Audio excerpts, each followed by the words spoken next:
Transplant வந்து பார்த்தீங்கன்னா, அ அதாவது அந்த கிரேட் ஆஃப் பால்னஸ் பொறுத்து தான். இப்போ ஒருத்தவங்களுக்கு ஏர்லி ஸ்டேஜ்ல தான் இருக்கு அப்படின்னா, they will not require hair transplant at all. இப்போ நீங்க சொல்ற மாரி ஒருத்தவங்களுக்கு அப்பதான் ஸ்டார்ட் ஆயிருக்கும். அவங்க வந்தோனே வந்துட்டு நம்ம வேற என்ன ஆப்ஷன்ஸ் இருக்குன்னு சொல்றத கூட அவங்க கேட்க மாட்டாங்க. இல்ல எனக்கு அதெல்லாம் வேணாம். எனக்கு ஹேர் டிரான்ஸ்பிளான்ட் பத்தி சொல்லுங்க. அவங்களுக்கு அது நெசசிட்டியே இருக்காது.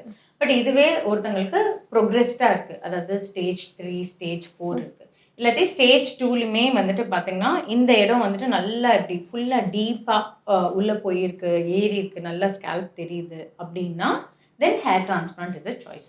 ஸோ இப்போ நெறைய பேர் என்னன்னா, அதையுமே வந்துட்டு தாண்டி ஒரு இந்த லாஸ்ட் ஸ்டேஜ் அப்போ, அதாவது டோனர் ஏரியா வந்து ரொம்ப கம்மியா இருக்கும். அந்த மாதிரி அட்வான்ஸ்ட் இதுல வந்துட்டு வரும்போது நம்ம பண்ணலாம். பட் ரிசல்ட் அவ்வளோ சாட்டிஸ்ஃபையிங்கா இருக்காது. பட் ஐடியலி ஒருத்தவங்களுக்கு கொஞ்சம் இந்த ஸ்டேஜ் 3 அதாவது ஸ்கேல்ப் நல்லா விசிபிளா தெரிய ஆரம்பிக்குது. ஆர் அந்த இந்த இடத்துலயோ இல்லாட்டி இந்த மிட் ஸ்கேல்ப்லயோ இல்லாட்டி நான் சொன்ன மாதிரி இந்த இடம் வந்து நல்லா உள்ள இந்த இடம் மட்டும் அவங்களுக்கு ரொம்ப டீப்பா இருக்கும். அந்த மாதிரி இருக்குன்னா then yes hair transplant is an option that they can consider.